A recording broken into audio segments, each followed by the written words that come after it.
恭敬大德圣听，为此法会济一切众生，请转妙法轮，教导我们如何了生脱死，离苦得乐，速增无生。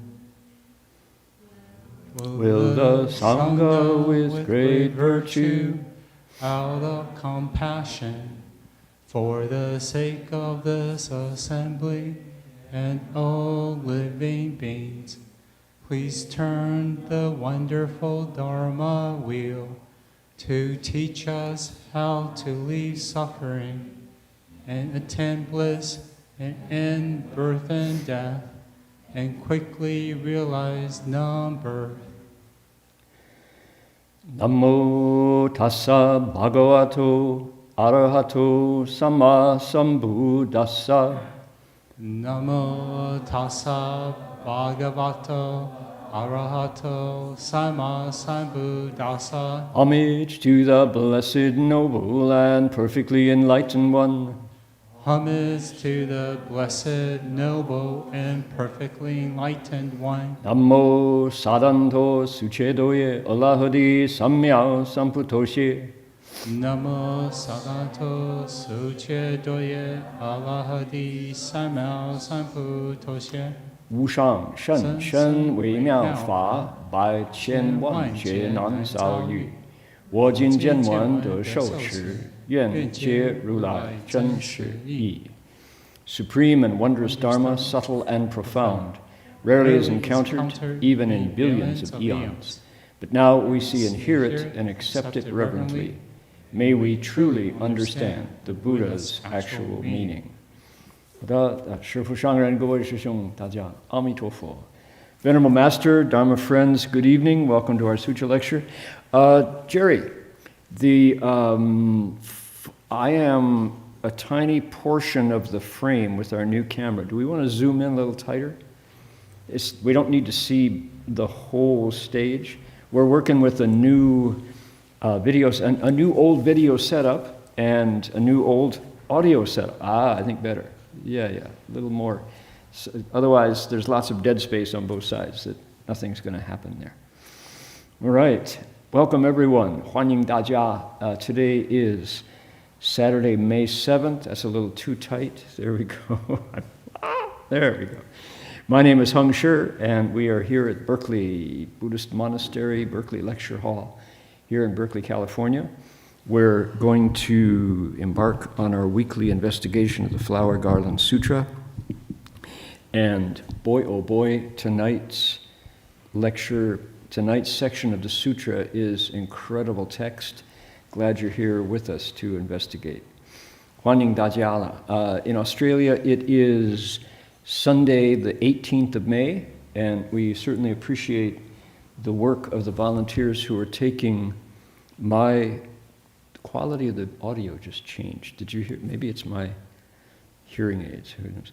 So grateful for the folks who are translating my English into Mandarin for those who want to join in. We've got over 100 people who listen in on Chinese every week, and the Vietnamese translation team tells me there's another 40 folks who listen regularly in Vietnamese. So we're still working on Spanish. Spanish translators, let's get cracking. There are people who want to hear the Dharma in Spanish. So how wonderful is that? Good stuff. Moving forward, here we go. A lot of innovations as we get settled back into the Berkeley series of lectures. This is the invocation, inviting the Buddhas and Bodhisattvas to draw near.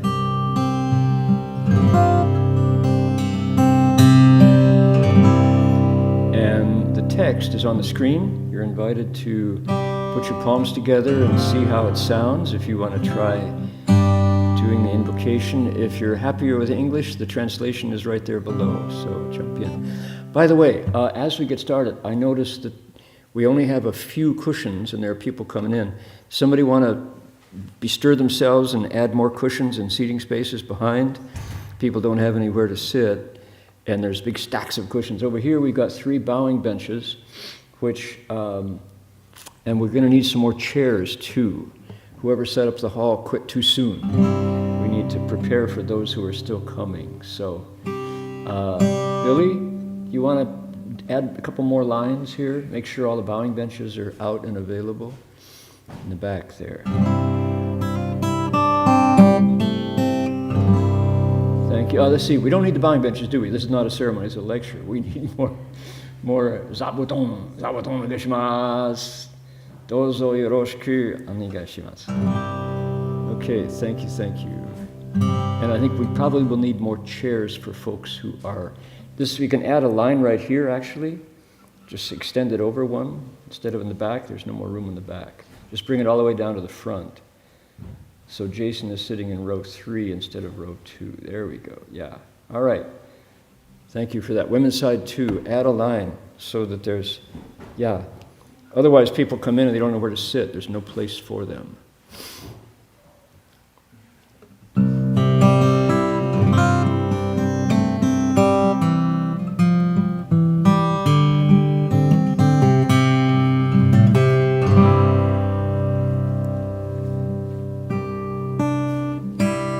We have been listening to the sound of Zoom, our software of choice here, as we do the invocation, and the banjo has not been making it. The banjo sounds not profound enough, not deep enough. So we're experimenting with, we're not going to be using keyboards. There we go. All right, thank you everyone. Please resume Jinggoe Jiuzuo. Please grab your seat. Wonderful. Here we go.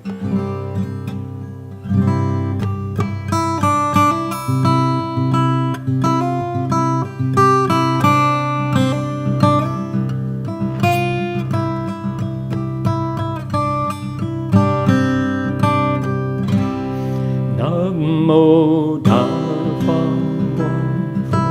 Huayan Jing Huayan Hai Hokusa Namo Dharma Huayan Jing Huayan Hai Hokusa Namo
Furthermore,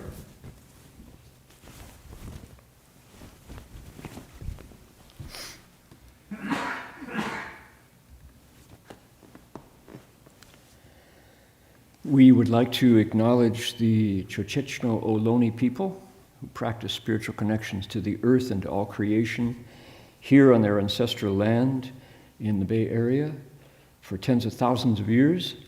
Today we acknowledge them as traditional custodians and original storytellers of these lands. We offer our respects to their elders past, present, and emerging, and to all First Nations people whose sovereignty was never ceded. Okay. 我们恭敬地承认出Chechno Ohlone的人是我们寺院所在地的传统叙事者和守护人。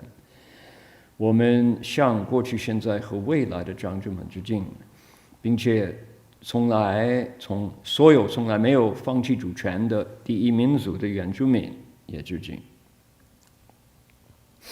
All right, now as we upgrade our liturgy and translate it, the bell song was traditionally performed on a bell that looks like this.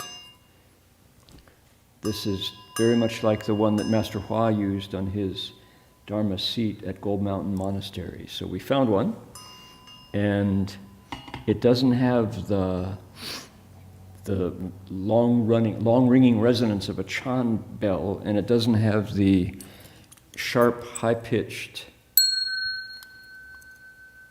of a yinqing, which is the signaling bell for us to bow.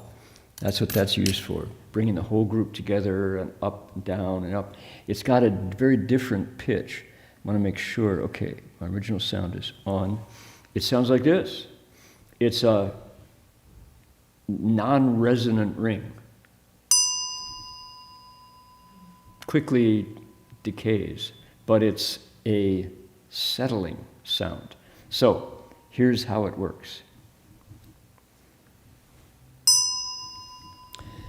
The bell sound wide resounds throughout 100 million worlds. The Buddha's law is heard and spread all throughout the triple world. The wondrous sounds that everywhere fill the Dharma realm with peace. May those who hear it gain the strength to follow in faith the Buddha's path. It's the big finish. So, here we go. Now, in the Chinese, when you sing it, and I'm not going to try, but the Chinese is very ornate, very long. You take one note and you embroider it. So the bell goes like this, the ringing method. You go.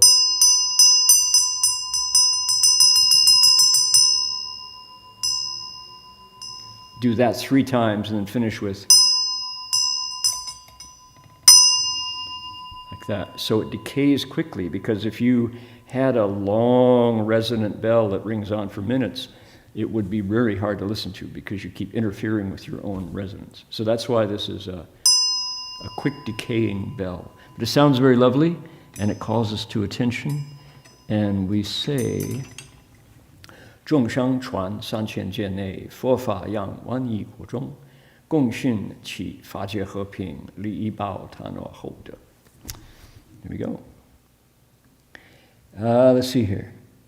Messages from, okay, good. All righty. We have 70 people on Zoom already from all over China, Hong Kong, Malaysia, Singapore, Vietnam, Canada, Australia, and the US. By golly. We meet together here in the Dharma realm of cyberspace. And go. All right. Let's set the stage. I'll give you first, we're going to jump directly into the text, because what it says tonight gives us the story. Here it is.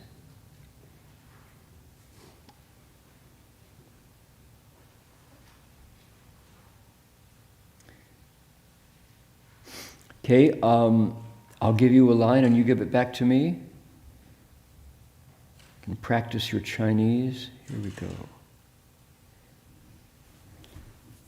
Earthquake.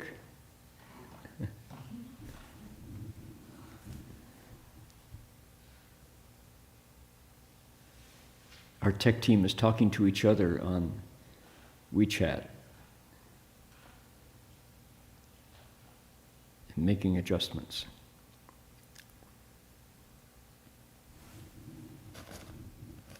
Screen is showing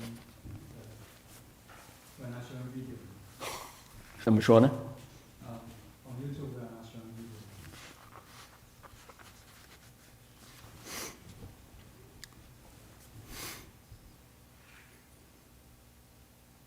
Okay. We have Master Hua's picture here, and I'm sitting next to an empty seat with a meditation cushion. The intention is that I'm sitting next to Master Hua, that he is here on the stand guiding this. And is that the case? No, he's not sitting there. My eyes don't see him, but I've always felt that since we've been continuing the lecture series here at Gold Mountain, at Gold Mountain, here at Berkeley Lecture Hall, Berkeley Buddhist Monastery. And having that support spiritually, invisibly, helps a lot. People know that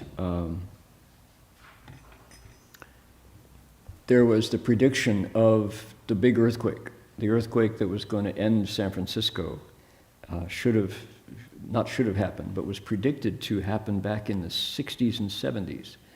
There were numerous false alarms. The soothsayers, the astrologers, the psychics and even the seismologists. That's when they start talking, that's when it's scary. The seismologists would say, well, the Hayward earthquake, every 130 years like clockwork, it goes off. We're now 150 since the last one. And we even had Tom Broker, the head of the Berkeley Seismology Lab. He was called Dr. Earthquake, Professor Earthquake, because he was the expert. He was a Buddhist and came regularly, and only because he got married and moved south. We haven't seen Tom for a while. But he made his expertise the Hayward Fault. When the Hayward Fault went off last time, there were 6,000 people living above it.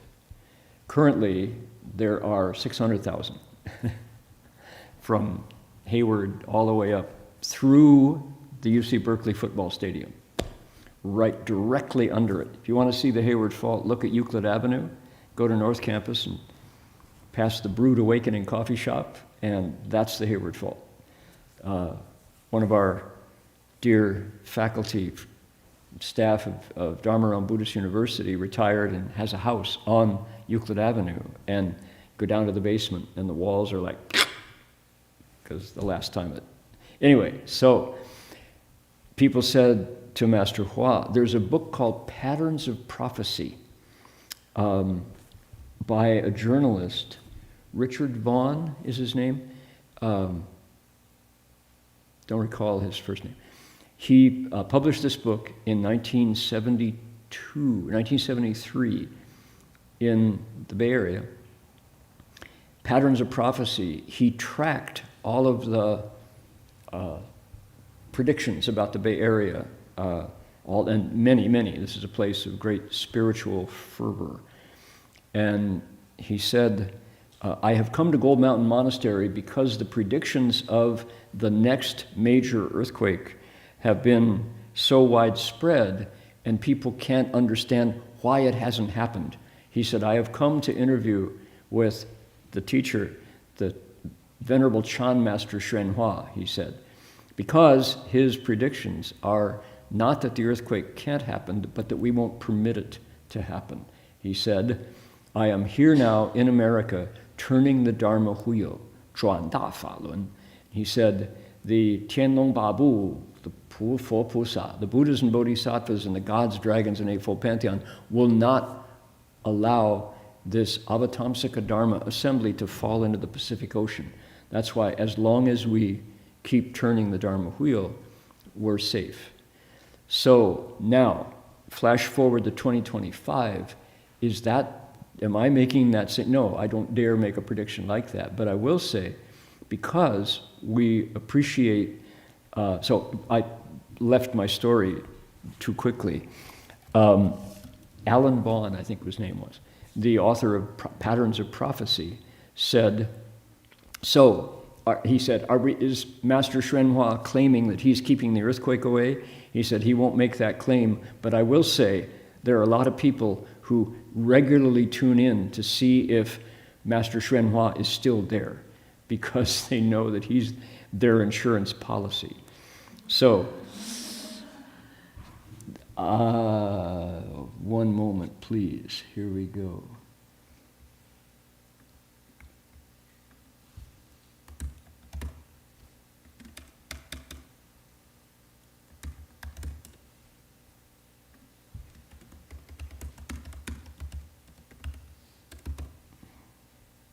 Patterns of Prophecy book.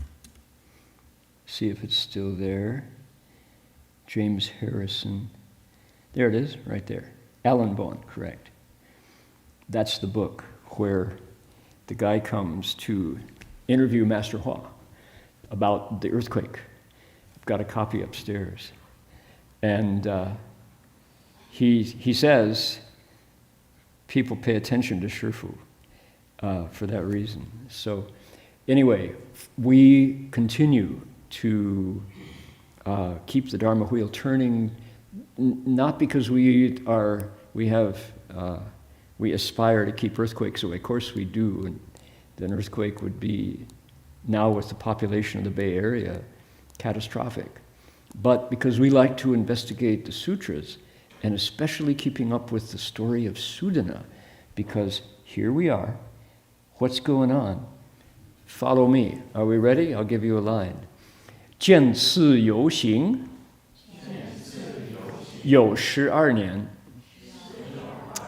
you said it right. I said it wrong. 时有2年 自住临城 周遍推求 解脱长者 既得见疑 五体投地 起立合掌 白眼圣者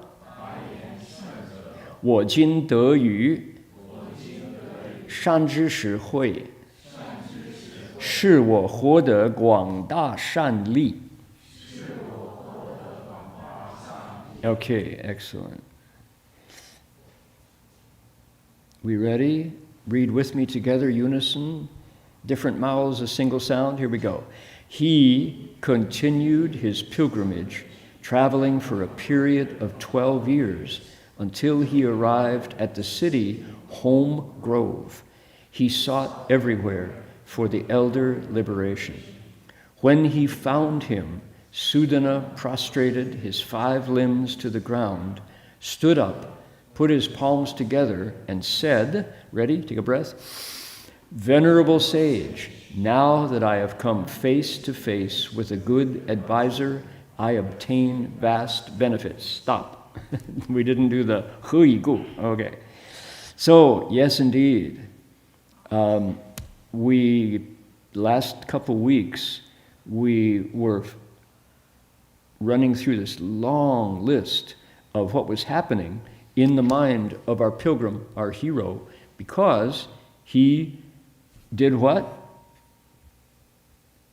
Traveled for a period of 12 years after receiving the last set of instructions from his last advisor. His last advisor gave him this incredible speech algorithm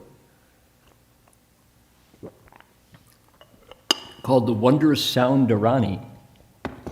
And the Wondrous Sound Dharani allowed him to understand all languages. It was this basic vibration, somewhere down in the language mechanism. We humans have this incredible speech capacity. Other animals do as well, birds and animals and fish and whales. The sutra talks about Asuras, Kinnaras, Garudas, Maharagas, Yakshas, dragons, gods, how they speak.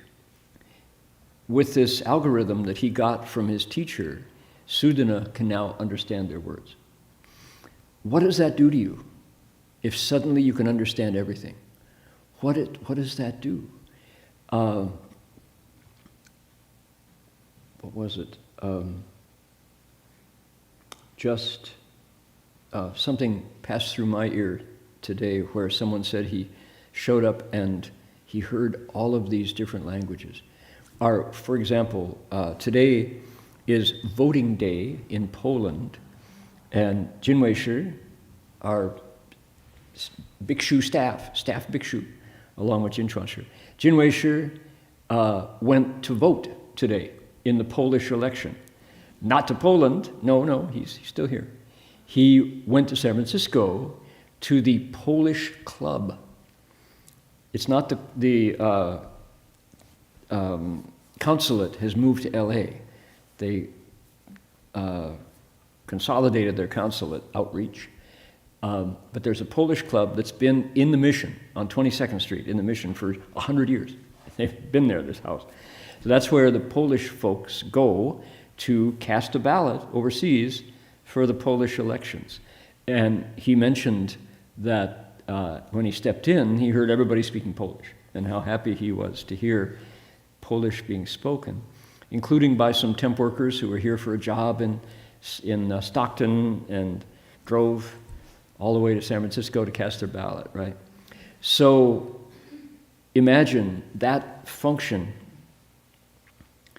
when I know when I shift into a different language, I genuinely feel like a different part of my brain lights up. A different overlay, maybe it's horizontal in the brain. It's kind of like when you looked at transparencies in art class, you put a layer down and this has the background. And well, if you use, anybody who does it digitally, if you use Photoshop or if you use InDesign and you put on layers, right? Masks. So the same thing. Suddenly you see a different level of meaning.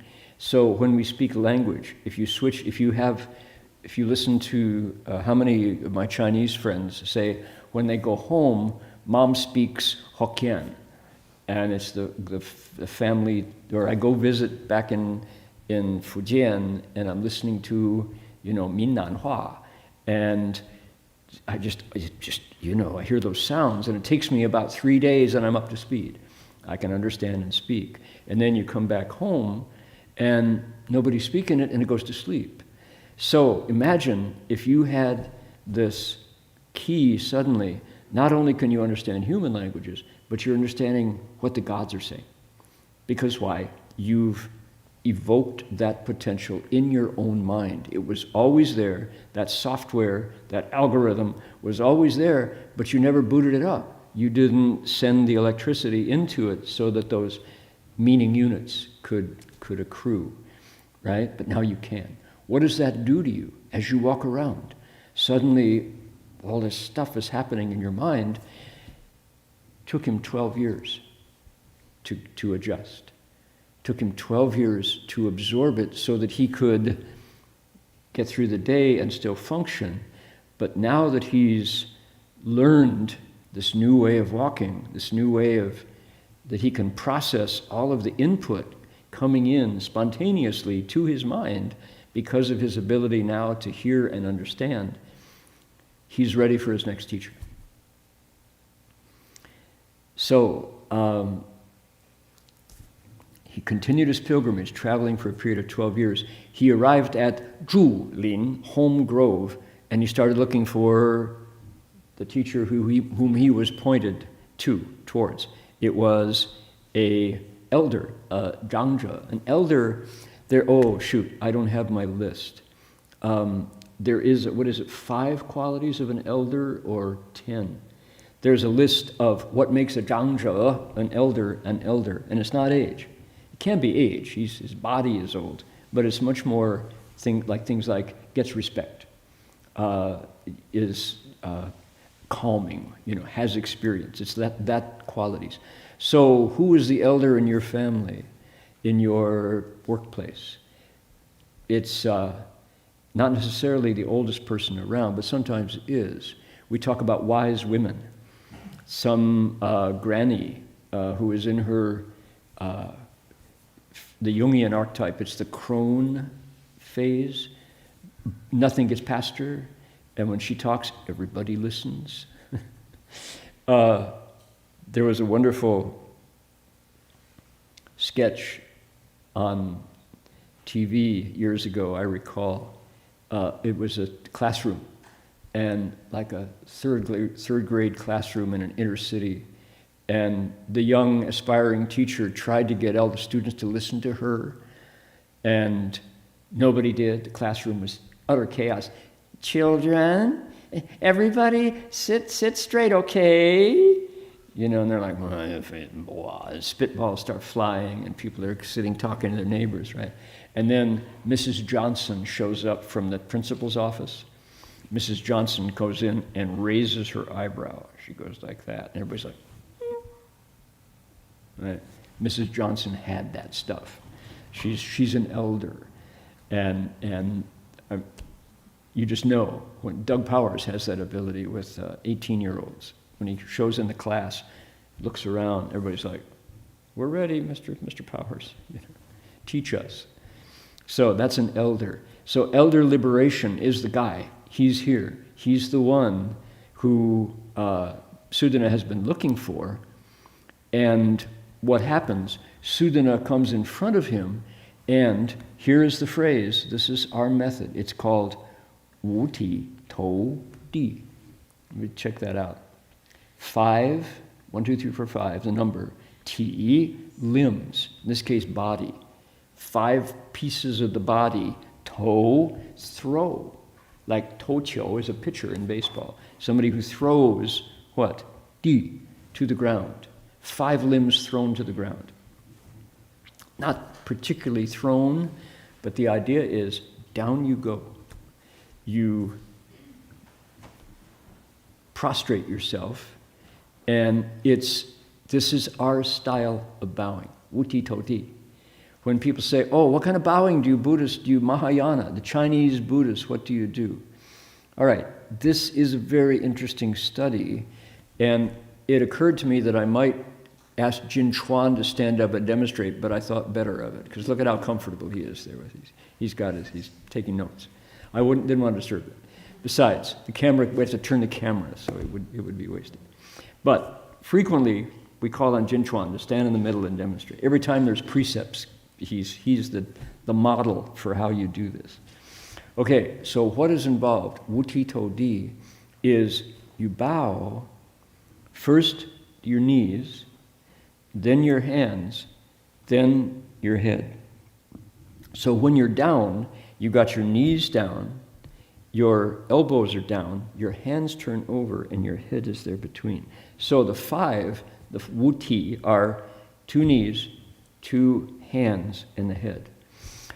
Different from Theravada bowing, and I might add Islamic bowing, the salat, when our Muslim friends do their prayers 5 times a day, they do a bowing style. Their physical relationship to the ground is very much like Theravada bowing. I would suggest one good reason is because both places are hot countries. And your shoes are off. You've taken your shoes off. In Thailand, in Sri Lanka, in Burma, in Laos, and Cambodia, and wherever Theravada traditions go out, you have taken your shoes off before you go into the worship space. In Islam, not only do you take your shoes off, you wash. Before you do your ritual washing, before you go in, as a gesture of respect. And it's hot, so you are already sitting on a mat, either tatami style, woven grass mat, or a rug. You can carry your rug. We had our Dharma friend Iftikhar Hai from the United Muslims of India came to BBM and said, "Oh, it's time to bow." He said, "Do you mind if I bow here?" And I'm like, "Sure, no problem. Is this okay?" So he said, "I brought my mat. So no problem." He unrolls it, goes down to the bathroom, washes his face and hands, takes his shoes off, spreads his mat, and does his bowing right in the office, his chanting. And when he was done, it was like, wow, we've added a layer of sacred space right here at the monastery. How good is that? That's Master Hua's vision, you know. So the Wuti To Di is different from that, where you start from your knees. Theravada, you're on your knees to begin with.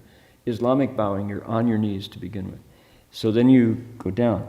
This is different. We start in a colder country, like the north.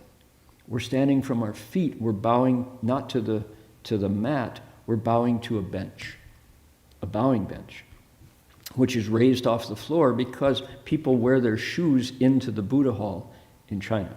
You don't take your shoes off. There's 500 people behind you. If you take your shoes off, it's going to be a mess to getting your shoes back. They all look alike if you're monks. You know, all the shoes are hot shoes. And it's cold. And so we bow from our standing position. I think that the climate has something to do with the style of bowing. Now, somebody goes, yeah, that totally doesn't hold because Tibet, cold. They go flat. Okay, well, shoot. Well, all right, never mind. So. Maybe that's the principle. In any case, Wuti To Di. You start from a stand, you go down to your knees, you break your fall with your left hand. Your right hand goes down, your head's between, you turn your hands over as if you were holding the Buddha's feet, put your head to the ground, and you do touch the ground. If you do it long, you get a bowing bump right here. Turn your hands back, bring one in between your legs, push off. That way you can raise your rear end without standing on your robe, which is, people who've done that once or twice, pay attention. You bring your hand back to the center, push up. That way your heels, as they come back down, clear the robe. And you stand up with palms together. Wuti To Di. 5 limbs touch the ground. Translated as, prostrated as 5 limbs to the ground. Translate that more concisely, he bowed. Right? Sometimes they pays respects. So, right? Now, there's another level, there's a couple levels of this, which is interesting to go into because I think people will recognize. Anybody who was raised in a traditional Chinese household knows about New Year's bowing or Grandma's birthday bowing, which is let's stick with New Year's. So the first day on Guonian, this is the Lunar New Year's, the biggest holiday in Asia, including Vietnam, where it's called Dat, second. Pretty good? Somebody tell me that's better Vietnamese. Dat, right? No, still not there. Billy, any good? You'd recognize it, right? But it's not, doesn't sound it. We say Tet, the Tet offensive, you remember? So, Dat. Chinese Lunar New Year's in Vietnam is called that. In Chinese, it's called Guonian. Big holiday, 10 days of celebrations. All right. On those days, first day, go to the temple. Wish for good luck for the rest of the year. Second day, Gui Niang Jia. You go home to mom's family. This is one of the few times during the year when it's legit for the wife who has left her birth home and gone to the husband's house. She gets away from her mother-in-law. And comes to see her own mom. What you do when you go home is you put your hands on the ground and you go bang, bang, bang. You bow your head 3 times. That's Chinese New Year's bowing. Bang, bang, bang, right? That's where you get ko to. You actually, ko means to make a sound. You bang your head. Not Buddhist bowing. And so we watch when people come in on like New Year's to the temple to see if they understand Buddhist bowing, whether or not they do New Year's bowing or actually do the Wuti To Di, where they turn their hands over.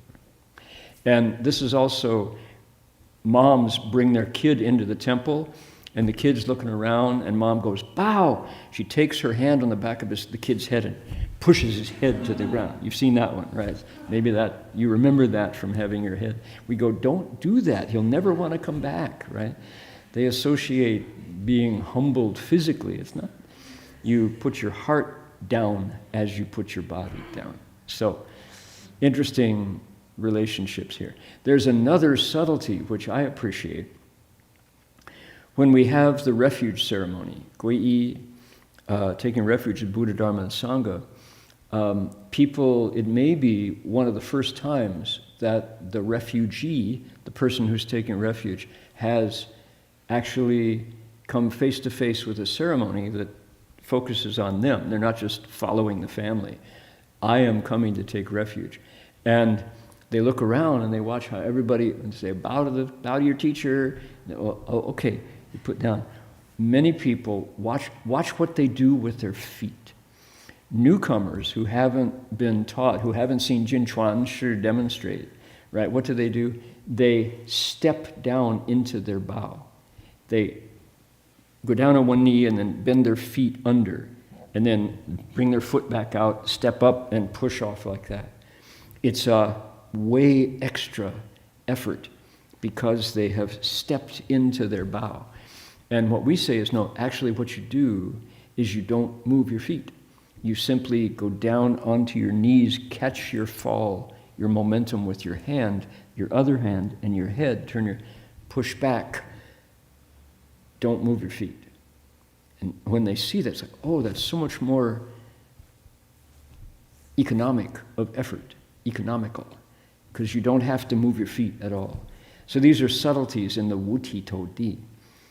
Sudana has been going for 12 years. He gets to see elder liberation, puts his 5 limbs on the ground, stands up, and then we get specific, puts his palms together.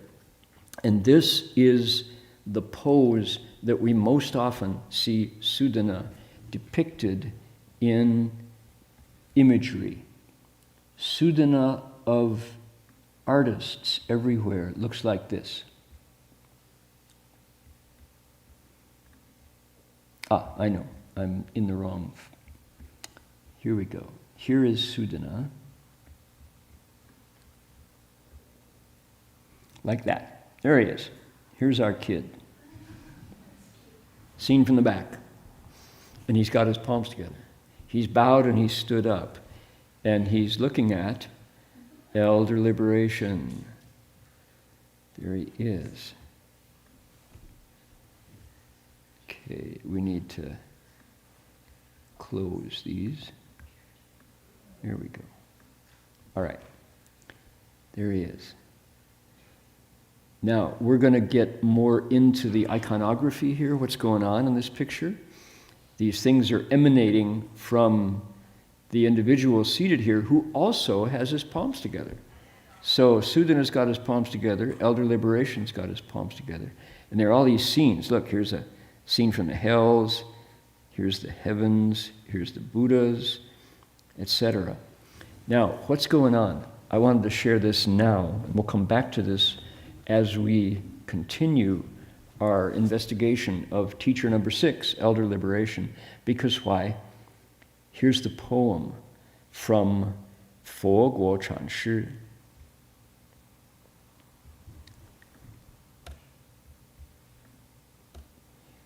This is for people who appreciate pastoral poetry. This is a winner. Chan Master Fo Guo, who lived 1,000 years ago, added poems to every one of Sudana's encounters. This one goes like this. He says, 12年中到竹林，竹林深处访至阴，有时要见十方佛，无事闲观一片心，不去不来如影眼影，缘生缘灭过光阴，庄严门起谁人道？有尽落花流水图。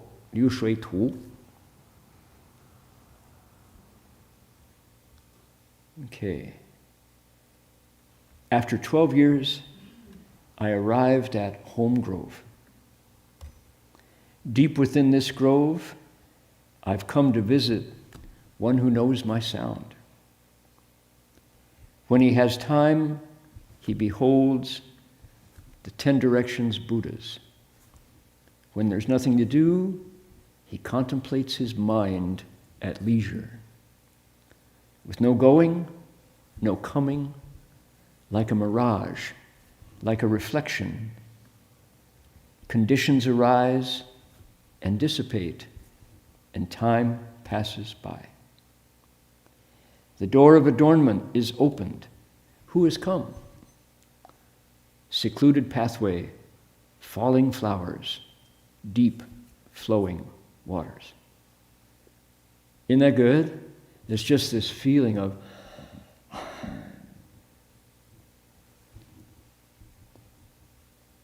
people say, I want to meditate because I want peace of mind. Well, here's a role model for us, elder liberation. This is Sudana's, so it's elder liberation, the poem is about him. The poet is Sudana. That's the way Fo Guo Chanshi set this up. So he says, after 12 years, I arrived at Home Grove for my next teacher. Deep within this grove, I've come to visit somebody, Zhi Yinzhe, someone who knows my sound.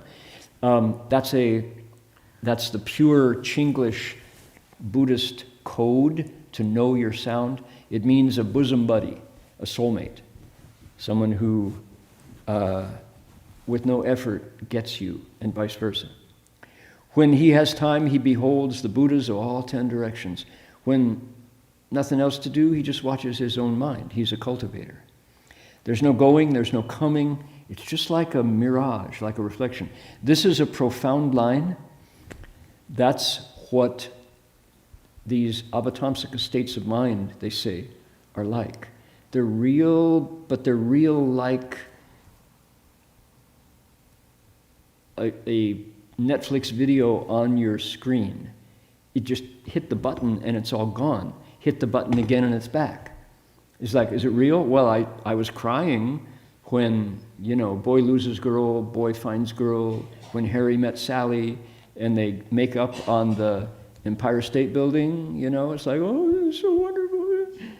And oops, the phone interrupts, a call comes into your phone and it's all gone. Was it real? Well, it made me cry. No going, no coming, like a mirage, like a reflection. Conditions arise and dissipate. It's this yuan sheng, yuan mie, it said. So conditions are born, conditions die. Time goes by. Guo guang yin. The door of adornment is opened. What is the door of adornment? That's one to chew on. It goes like this. Zhuang yan man qi. So the zhuang yan man could be the Avatamsaka state of mind, where we go, where Sudana has gone in his reflection. You could say that's your wisdom. It's the state of our wisdom. Shui Ren Dao, who's come? Looking up, right, in the midst of this contemplation. You Jing, deep path, luo hua, flowers fall, liu shui tu, water flows by. So beautiful. This poem just gets me. Secluded pathway, falling flowers, deep flowing waters. So every one of these teachers, we look at these poems. I'll come back to this one because as we follow Sudana's teaching, what's going on? He's ready now to get instructions. He hasn't been before. It took him 12 years to digest what he got from the last one because it's so, the word is not upset, it's so reoriented his entire consciousness because now he can hear the gods talk, he can hear the dragons talk and talk to them. And he's got so much data available now. He has, really, I mean, seriously, he has a large language model, right? He's got a whole new algorithm, and this database is now available to him, and he's learning to digest it. He's now got a browser that allows him to make sense of what is coming into his awareness now. This is the Avatamsaka Sutra. It's talking about human experience at a whole new level. So that's what's going to happen. Okay, I want to move on here to show you it's a very interesting text. Things are happening here that haven't happened before the next section, before we get there's one more thing that has to happen before we get the teaching of elder liberation. Sudana is so full of his questions now that have been building and building and building over 12 years that he spits them all out. We get 31 things on his mind. Previously, what we had before was, this is like a third person looking at Sudana, describing his changes, right? The samadhi of universal wisdom lit up his mind. His mind entered the state of impartiality. This is like just reaction to what he got from Mega, the Lord Mega. So now, he's talking. Okay, we ready? He says, why, now that I've come face to face with you, I've got a lot. And why is that? He says, we'll do this part. Here it is. Ready? Is that big enough? Can you all see it? Here we go. Start with He Gu. Ready? Together? I'll give it to you. He Gu. Shan zhi shi zhe. Nan ke de jian. Nan ke de wen. Nan ke chu xian. Nan de feng shi. Nan de qin jin. Nan de cheng jie. Nan ke feng zhi. Nan de gong ju. Nan ling xi yue. Nan de sui zhu. Wo jin hui yu. Wei de shan li. Okay, well done. Sounds good. I hope everybody listening in China and Taiwan and Hong Kong and Singapore are all reciting along. And there will be a test at the end, and we'll see how you be a quiz. So here we go. Ready? He says, it was, and why? Why is he getting vast benefits? Are we ready? Here we go. To be formal, start here. Ready? And why? It is rare to encounter a good advisor. It is rare to get to hear him speak. It is rare to have him appear. It is rare to get to serve him.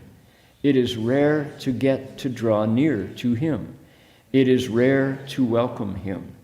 It is rare to encounter him. It is rare to get to live together with him. It is rare to please him. It is rare to follow him. But at last I have met you and gained benefits. Okay? This is 10. Everything in the Avatamsaka, as you all know by now, comes in 10s. Sometimes we get more. In the 10 Transferences lecture series, I just went through 100, a list of 100 descriptions of the sacred. 100 descriptions of Zhenru, true suchness. Amazing. But here's 10, standard 10. It's all about a shan zhi shi, a good and wise advisor, a spiritual friend. This is who Sudana has gone through 12 years of walking. Our Dharma buddy Guri is on the Camino, Santiago de Compostela, doing the whole thing, 2 months in Spain and France. Jerry, our engineer, just came back from Shikoku. There's this pilgrimage route in Japan where you go to visit all those temples. So pilgrimage routes are in many countries. Master Empty Cloud went from Putoshan to Wutaishan. There are places that people bow. There was talk that we wanted, that Three Steps One Bow was kind of the pioneer turning the West Coast into a pilgrimage route. So there is a bicycle pilgrimage coming up. Jinchan, what's the bicycle pilgrimage URL? Do you know? Dharma Wheels? Dharma Wheels. Okay, are you ready? Watch this. This is talk about pilgrimage routes. Here we go. And patterns of prophecy. Dharma.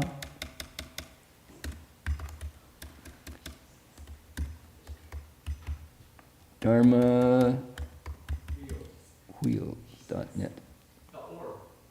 .org. dharmawheels.net. dharmawheels.org. There it is. Dharma Wheels, not Dharma Wheel, not Falun, but Falun. Okay, here it is. Buddhist bicycle pilgrimage. Never mind the strange faces here. That's okay. Here they are. September 13th, September 14th, 2025. The Buddhist bicycle pilgrimage. Is this 25 years they've been doing it? Been doing it for a long time. I can say, proud that we in Northern California have such an event. Talk about bringing the Dharma to where people live. This is for cyclists. If you are not a rider, this is not a beginner's ride. It's 136 miles in 2 days. Okay, but if you are a cyclist, consider joining 4 spiritual Buddhist sites in Northern California, north of San Francisco. Unique adventure through some of the most beautiful bicycling country in America, Marin, Sonoma, Mendocino counties. We recently celebrated a year of joy, and the next theme is equanimity, so the 4 limitless minds. Look at the poster. Donation-based, register now. Where do you go? Starts at Spirit Rock. At times it started here at BBM. Spirit Rock, you go to Stone Creek Zen Center, you go to City of 10,000 Buddhas, hey, and you wind up at Abhayagiri, right? And here's the idea. There are, on the Pacific coast, Buddhist monasteries and cult and practice centers where you can go and have the flavor of American Vipassana, right? Insight meditation, American Zen, Mahayana tradition, and Theravada tradition. Authentic practice sites on your bike with wholesome friends, right? Participants offer food, supplies, service, monetary donations, and spiritual friendship, 善知识, for our journeys. No additional fees. Divide your time riding and volunteering. We welcome all religions. 100 people total. It started in 2002. There we go, 23 years. Our events are unusual, a rolling community traveling to spiritual destinations, an experience you won't find anywhere else. Journey like you've never experienced. Layers of spiritual appreciation that begin in winter, develop in spring, fortify in summer, and complete in autumn. Now, there are other, they went today, clockwise up Mount Tam in Marin County. So there are other events during the year, but you need to train, friends. This is not a friendly drop-in ride, right? This is a friendly drop-in ride, no registration. This has happened today. So anybody who is interested, this is the scene in Marin. How beautiful. That's the scene in Marin, redwoods and fog. How beautiful. 20 plus years of bicycle pilgrimage, Dharma Wheels. Go check it out. Go to Dharma Wheels with an S, not Dharma Wheel. That's a Buddhist organization. This is a Buddhist bicycle pilgrimage. Beautiful poster. This poster really hits the spot. That's terrific. September 13th to 14th, 4 monasteries. Click here to register, and there's all kinds of good advice telling you what to do and what not to do if you think to go. We have in the past have people who said the day before, they said, wow, what a great idea. Anybody got a bike to loan me? I used to ride a bike, you know. It's called dukkha. You encounter dukkha. Jinchuan and Jinwei Shi annually give advice, give Dharma talks, welcome people. That used to be my job back in the time. Yes, Jinchuan. You can also volunteer for it. You don't have to bike. You don't have to bike, you can volunteer to serve, Yeah, correct. yeah. Greet people. Anybody here who has done it before? Any bicyclers? Connie, you haven't done a bicycle pilgrimage? Not yet. I cruise, I don't bike like this. Okay. Yeah, so this is real thing. Yeah, wonderful to have this on bikes, on wheels, able to travel to 4 monasteries. So the point is, Sudana walked for 12 years looking for his next teacher, he wasn't ready until he had digested what happened to his mind when he applied the Miao Yin Tuoloni. He put his consciousness through the ringer and came out able to understand all these other languages. So a large language model is now alive in his consciousness. So he's now met a teacher, and he says, here is the benefit of meeting a shan zhi. How rare it is to hear him speak, to have him show up, to get to serve him and get blessings, this is, what is it, jiejin, qinjin, to draw near to. This is a funny English phrase. We tried to get a better translation than draw near someone. We finally came back to this phrase, to draw near. Approach, it's not approach. Hang with, that's what we say nowadays. Yeah, we hang out. Sort of, but it's much more formal than that. To welcome him to your place, to encounter him, to live together with him or her, please them, follow them. I'm willing to do all that. I'm ready now for what you can teach me, because I have my expanded hard drive can now contain what you teach.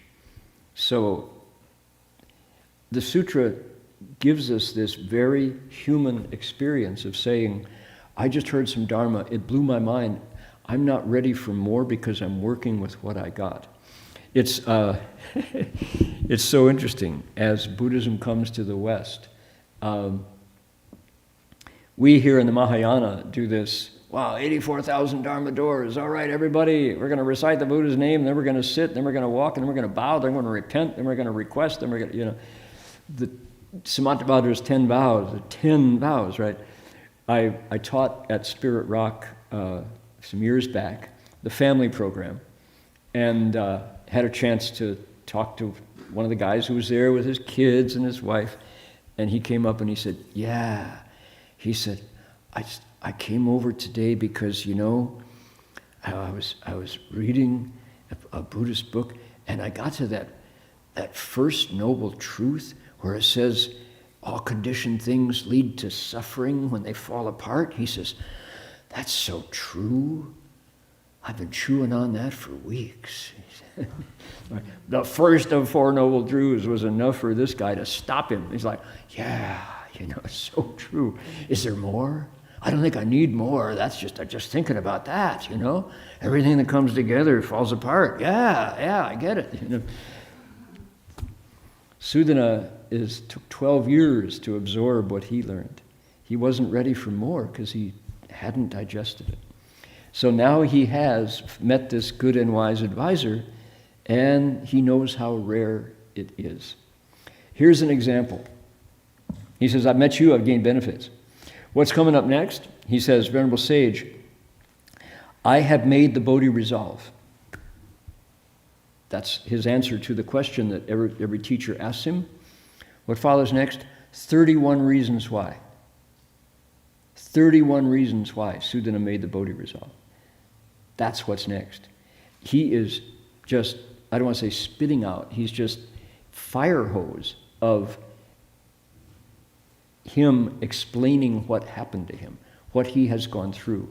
We had long descriptions of what happened to Sudana as he walked from a third party, saying, this happened, he went through these stages, got this samadhi, got this light, got this understanding.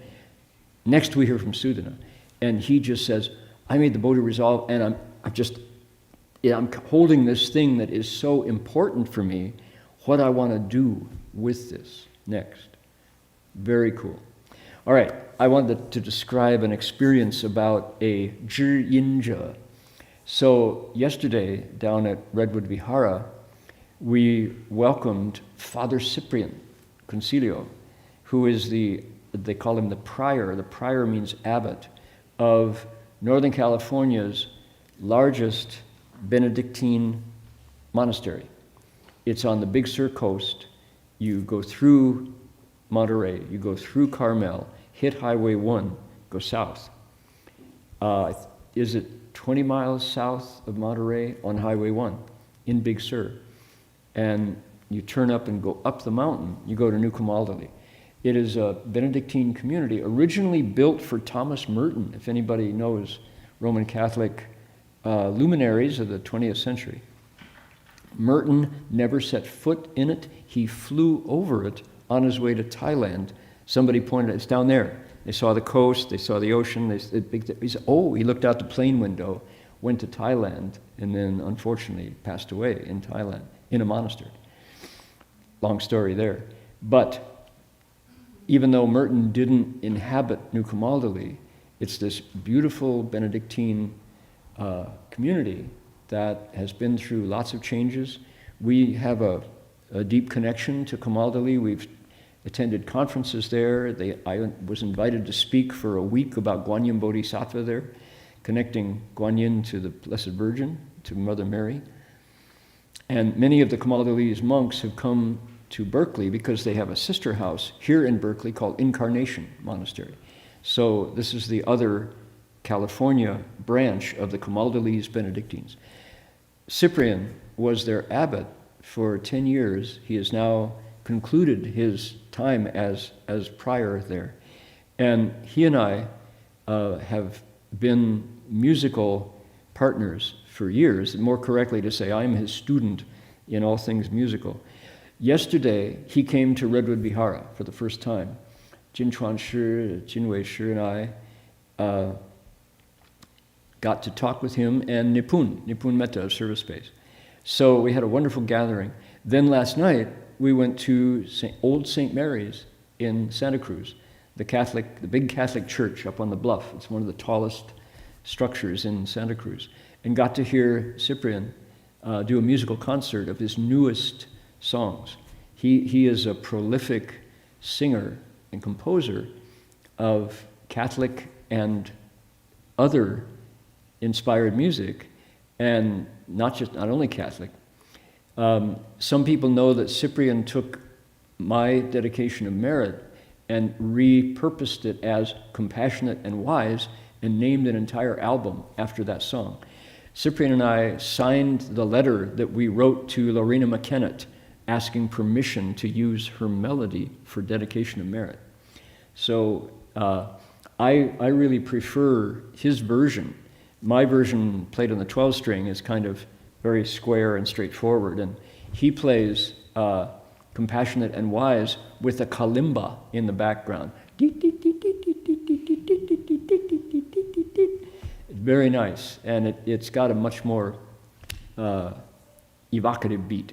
So, anyway, Cyprian went through his newest music, and it was a profound concert. People just rose to their feet spontaneously, standing ovation.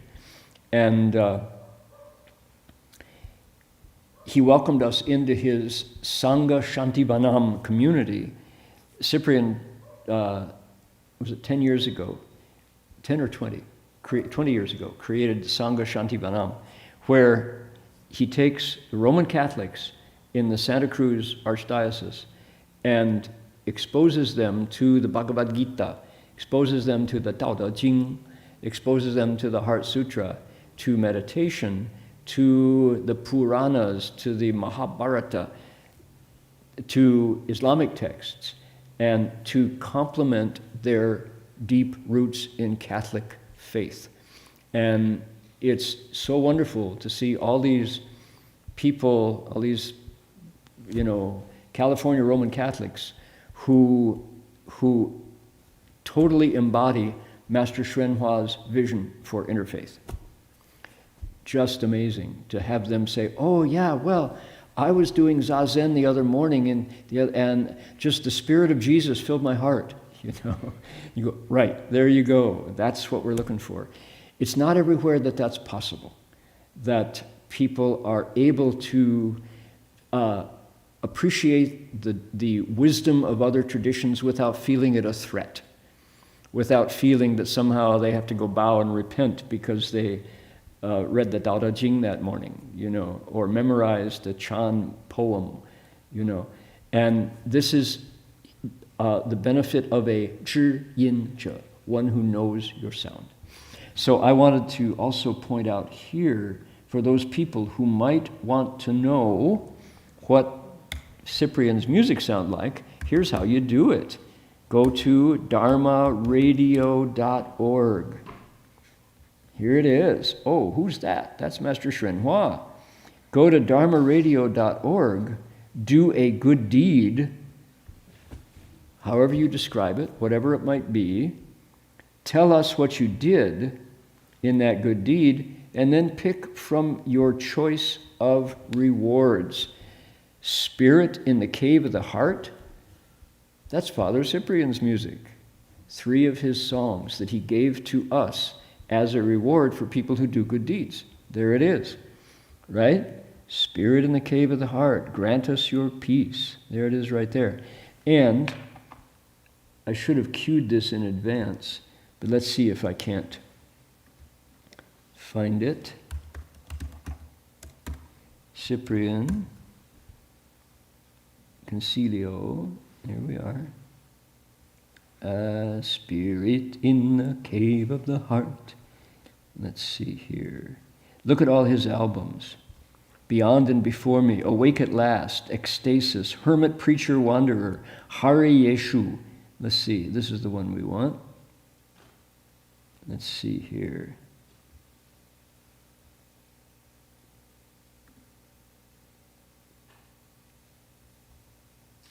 Is this it? No, that's not it. Let's see here.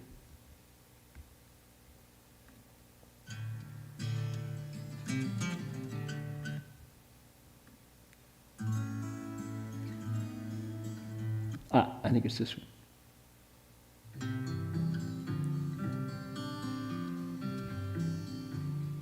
It's not. I'm not teasing you. I'm trying to find the right song. He sings, this is a blending, notice, Hare Yeshu, a blending of Indian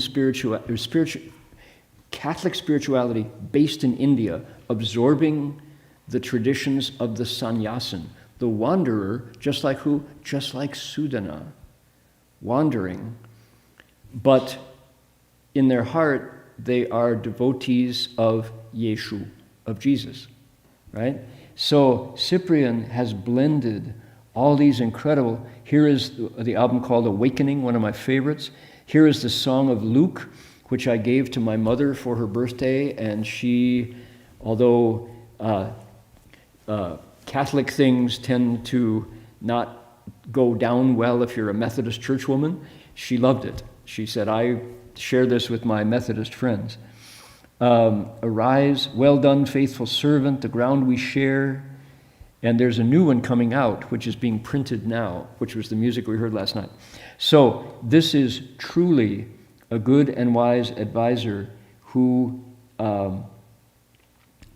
opens doors previously closed to you and enriches your spirit for your willingness to follow him. Here we go.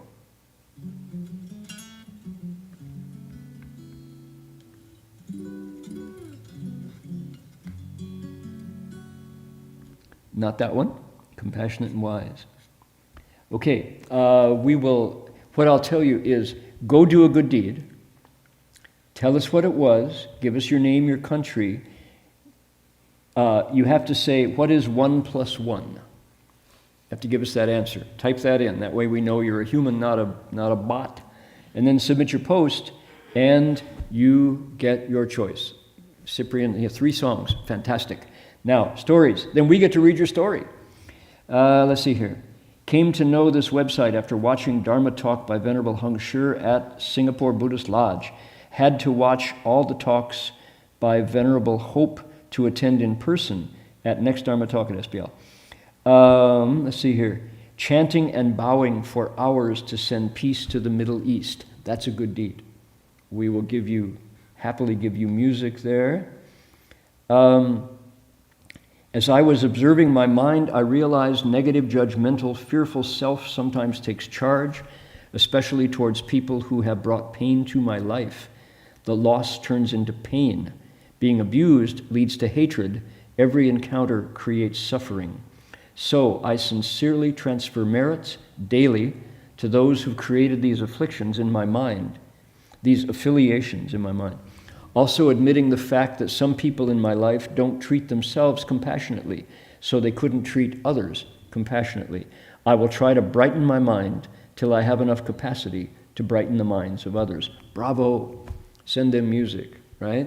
Now, if you want to do this whole experience in Chinese, click on 中文，然后呢，做一件善事，然后呢，你可以选择告诉我们是怎么一回事，然后呢，那个音乐呢 ，if you wanna， 你如果喜欢我的音乐或者故事都可以。Brian Conroy, we didn't mention Brian.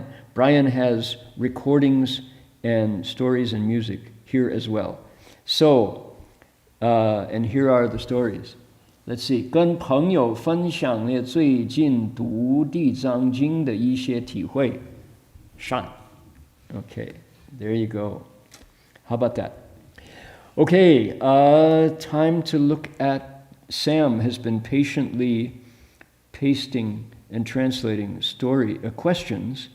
Let's see here. Snow Mountain Poetry. That's not it. Peace Council. That's not it. Shirda. That's not it. Reverend Sunday Lecture Q&A. That's it. Okay. Respectful greetings from Jilin. Disciple has now begun to earnestly recite Avatamsaka Sutra. Should I read through all 81 volumes, or select a few volumes to repeatedly study? I started reciting from the first volume. I've now reached the 12th. Whoa. I respectfully seek guidance on how to better study the classic scripture, grateful for compassionate teachings. So, 丁力师法师弟子现在开始用心阅读诵读华严经。从第一卷到第81卷是读诵吗？还是选择其他中卷，然后就翻阅读 ？OK， 已经读了到第12卷。Really good question. Really good question. It depends. If you only want to recite, start from the first and go to the end. If you're just doing it like, 如是我闻一是佛在摩诘提国。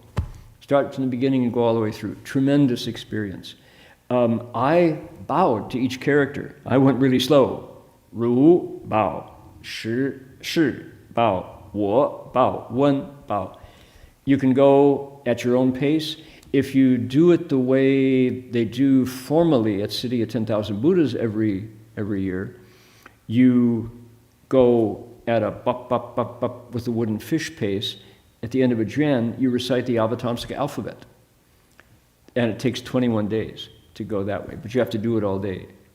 If you do it with your own pace, pick out however much time you have before or after work, after you meditate in the morning or before you go to sleep, you decide. If you want to study the Avatamsaka for understanding, for comprehension, then Master Hua, how slowly should you go? Memorize it. Commit it to memory. Repeat it until you can look at it, do it without the book. In that case, follow the instructions of Master Hongyi Dashi, the 20th century monk from Hangzhou. He gave us what was called a 阅读华严指南, a compass for reciting and studying the Avatamsaka. He suggested start with Gen 81. Start with chapter 40. 普贤恒愿品. 入不思议解脱境界, 普贤恒愿品.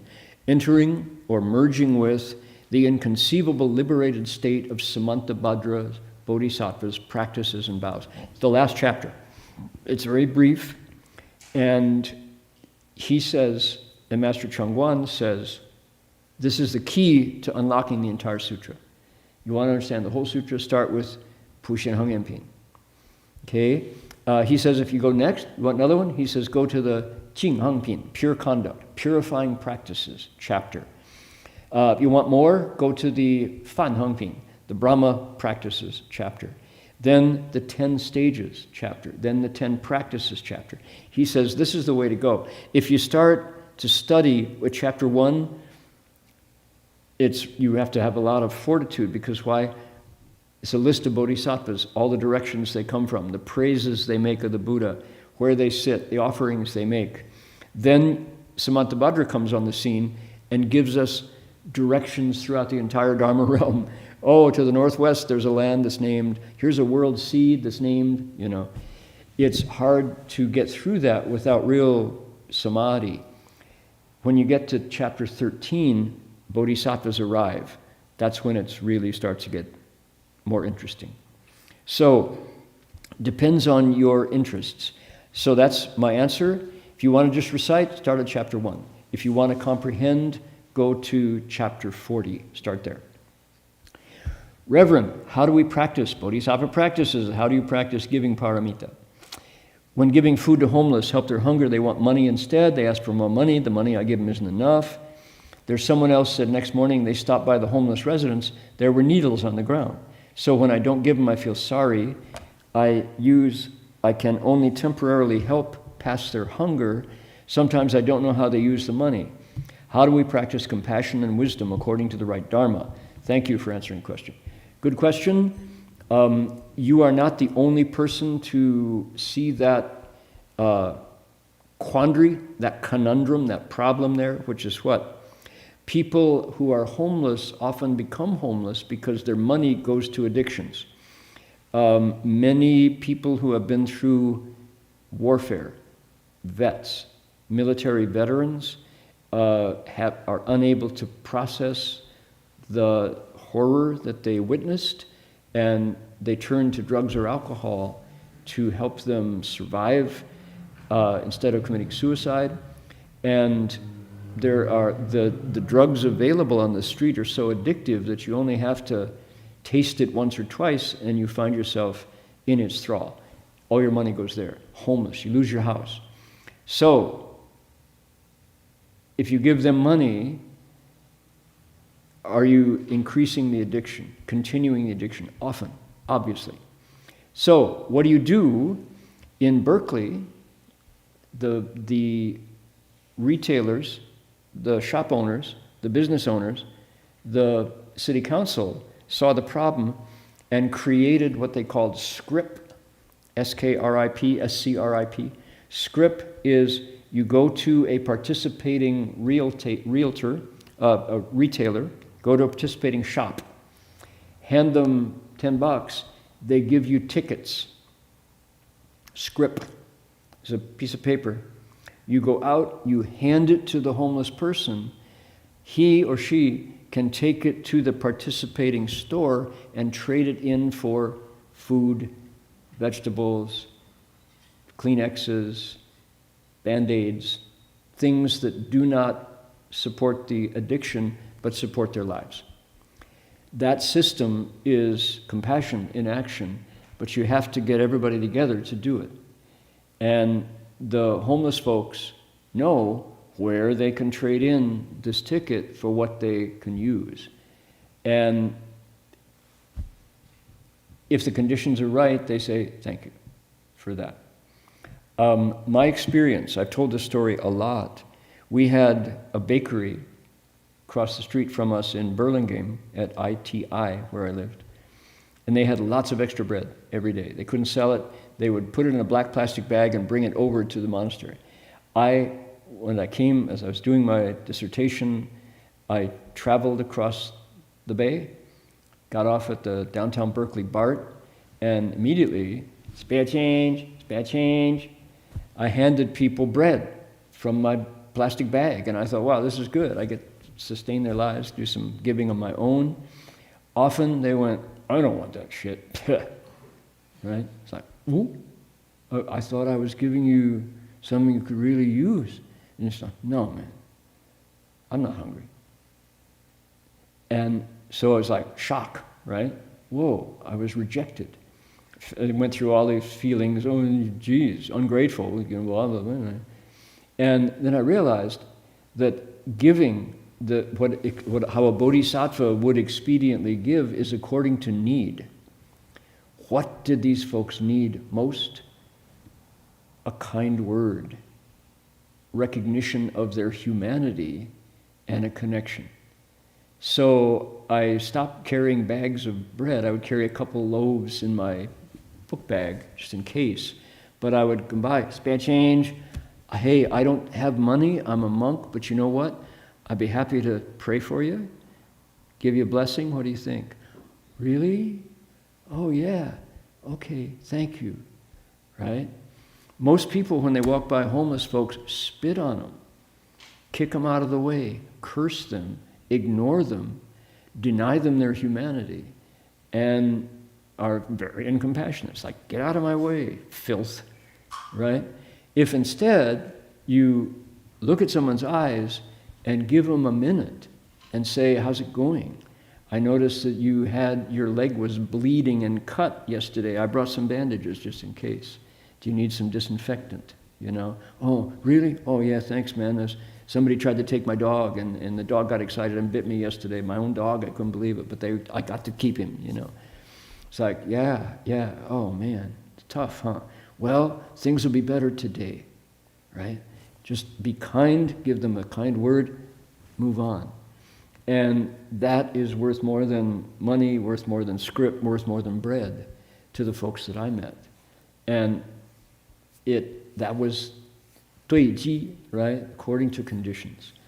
So, in a real way, if you have a street that you walk on regularly, talk to 3 of the store owners and say, if you put out a sign that says exchange script here for necessities, people will start to come.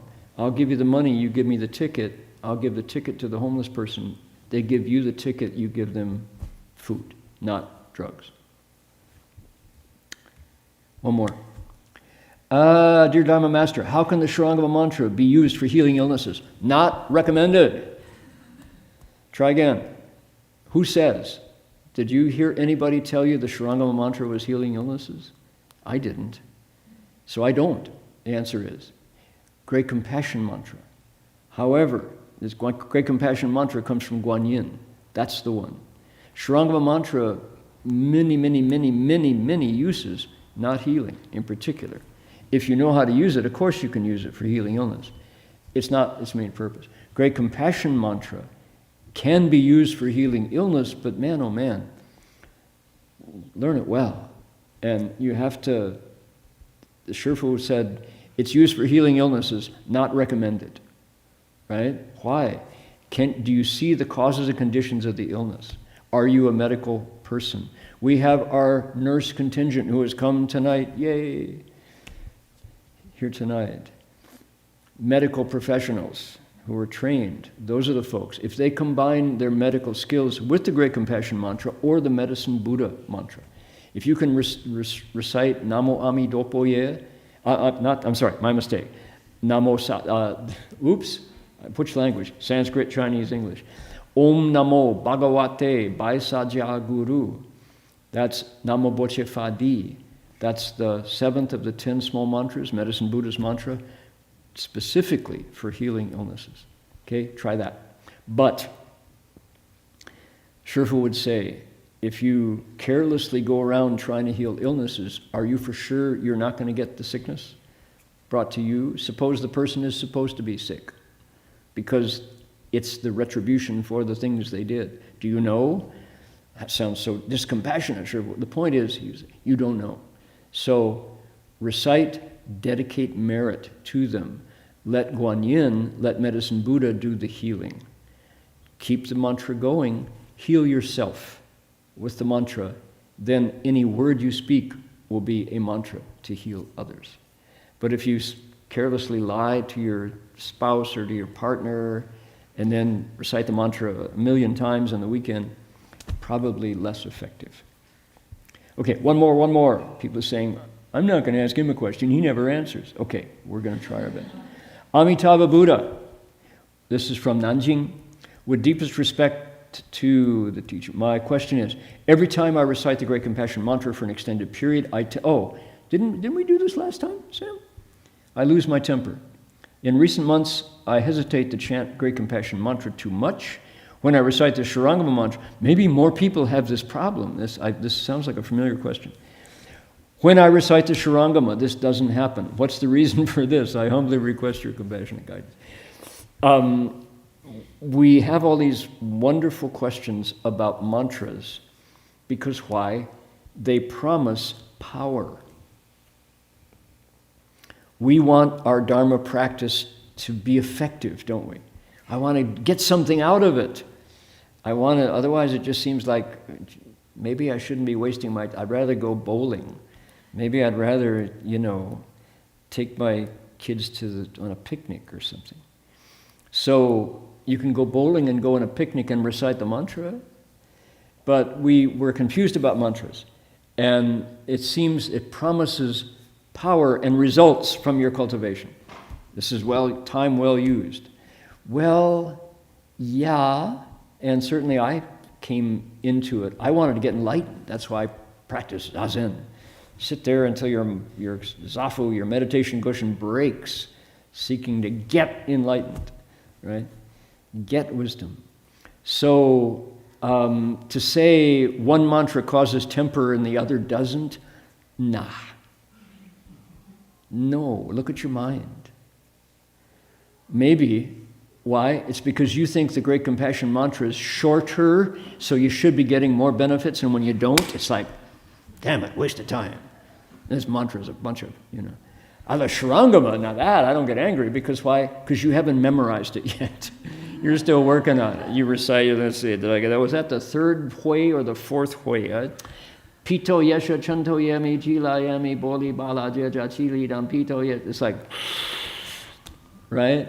So the Shuranga, the Great Compassion, you've memorized it, so you should be working, and it's not. You get angry. Damn it, I'm not going to recite that one. Loser mantra, Nah, watch the mind. The mind that wants to get something and doesn't get it, gets frustrated and gets angry. Same old problem. It's just you've applied it to a mantra now. So, okay. So I want to encourage you to recite both. Mantras are wonderful, but watch the mind that wants to get something. 不求, right? 道无求处便无有. The mind of seeking. That third of the 6 guidelines, seek nothing. Instead, be content. How wonderful to have Guanyin Bodhisattva's mantra to recite. How incredible is that? How many people in the world know Guanyin Bodhisattva? How many people in the world have heard the Great Compassion mantra? Recite it with contentment. Know it is wonderful beyond words. Memorize your Shurangama mantra and recite them both. Do Zao in the morning, recite it every day till it's yours, right? And then understand it's a gift. It's magic Dharma. Don't get angry when you recite. Cultivation is not to increase affliction. That's 开导车了. You're driving, put your car in reverse and you want to go forward. Okay, time is up. Sam, I was going to stop at half, but we had to tell Father Cyprian's story. Dang. Here we go. Carrying the light forward. 30 years since Master Hua entered Nirvana. May 31st, which is how many days from today, the 17th? Do the math, right? 2 weeks from now. We will be at City of 10,000 Buddhas for Saturday and Sunday, 2 days in a row. Saturday the 31st, panel reflection, disciples of Master Hua, presentation of Dharma topics to aid cultivation. We have folks working hard on this event. 30 years since our teacher entered Nirvana, and we are night and day working with education, working with translation, working with setting up monasteries, working with interfaith. Last night, sitting in St. Mary's Church, Father Cyprian, being one who knows our sound, we know his sound, introduced the 3 monks to the community there. The leader of their Sangha, Shanti Banam, she said, I looked over there, I saw the 3 of you, I thought, the monks are back. She said, we were so happy to see you. Catholic lay people welcoming the Buddhist monks and saying, they're back, So, we're working with Shifu's legacies here. Sunday the 1st is the traditional Chuan Gong, the traditional bowing, going to the wordless hall for the shrir, etc. That'll be a standard. I think there'll probably refuge that day, maybe, I haven't heard. But Saturday, all day long, hit that QR code. Anybody's got your phone? drba.org. That's where we find it. Okay, we'll get all the info. Sign up at drba.org. We would be happy if you could sign up so that we have a sense of how many folks to prepare for. Here it is, drba.org. Here we go. Growing from our roots. Oh, here's a new poster. Look at that. Yeah. Let's see here. Here's the sign up. Okay. drba.org. Okay, finishing with the mantra itself. Let's do Medicine Buddha. Guaranteed not to cause you to get angry, right? Instead, if you can do it in Sanskrit, oh my goodness. The benefits of reciting this mantra are legend. You haven't heard it on a guitar before.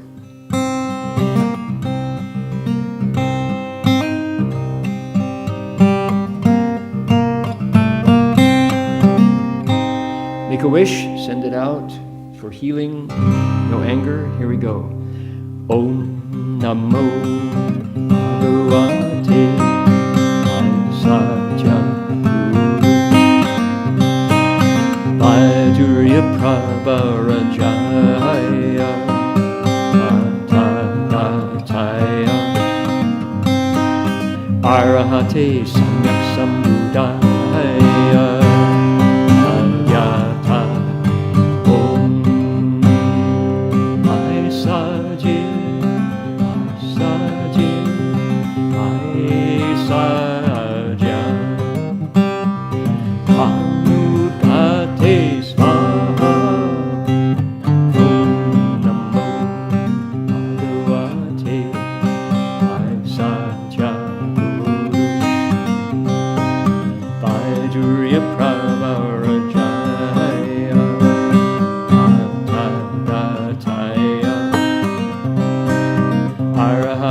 Samyak Sambuddhaya Yata Om Asaji Asaji Aisaja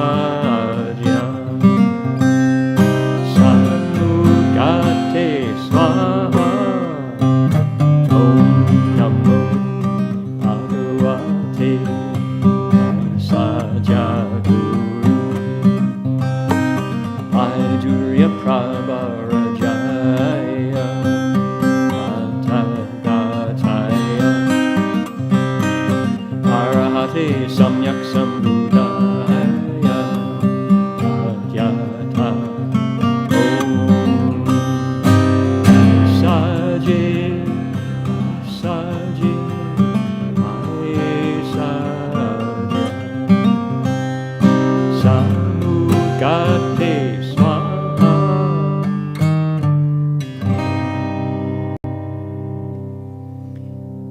healthier already. Jinchuan, do we have any announcements? Anything I left out? Berkeley Buddhist Monastery website. I will do that. I just want to mention that for the 30th anniversary, if you get up there on Saturday, we have a very special tour in the morning at CDTV, where we'll actually be visiting all the different important places and connecting them to Master Hua's vows. And the boys' school, the girls' school, the RBU, they all have presentations for us as we go to all these different places. So if you get a chance to come, that would be wonderful.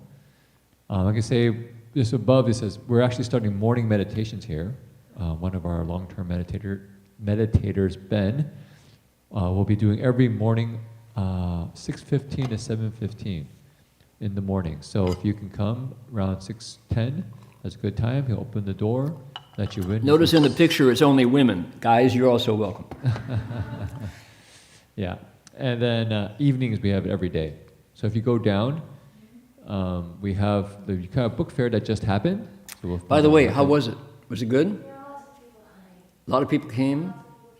A lot of authors. Offers also bring like new people come.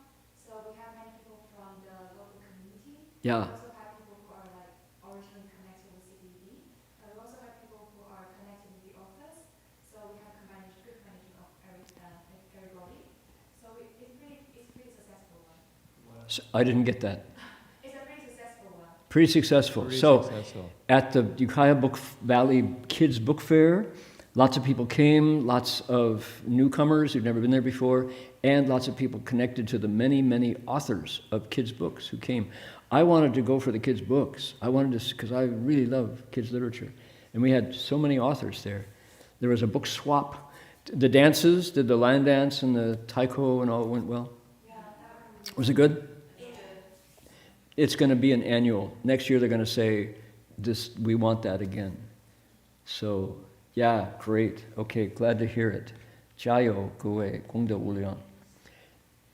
More? Just the regular retreats. So we have the Suna Center retreat coming up very soon, June 7th. We have the Budaru Farm coming up on June, I think, 15th for work week, 21st for the actual Guanyin session, followed by Chan. And then we have the summer Guanyin at CDTB. So quite a few things. A lot of Please stuff, join yeah. us if you can. Amitofo. Okay, the Master Empty Cloud picture biography did not happen this week because of a conflict with other events that have been scheduled. So next week for sure, we will tune back in to Master Empty Cloud on Friday, 7:30. We've said 6:30, it's 7:30. In Australia, it is 12:30 on Saturday. Okay, in China and Taiwan, it is 10:30 on Saturday. Alrighty, thank you all for tuning in. Glad you were here. Looking forward to finding out why Sudana made the Bodhi resolve. He's going to give us 31 new reasons why his heart is moved to put him on his pilgrimage. Okay, we need to bow to the Buddhas, and we're done for the day. Here we go.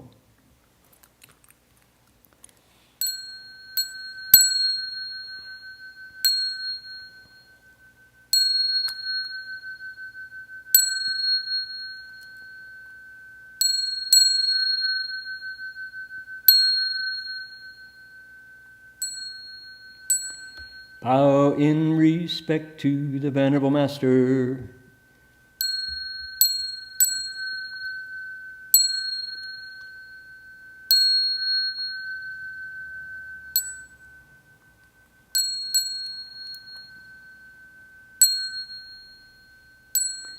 Okay, that's going to do it for us. Amitofo, everybody. Bye now.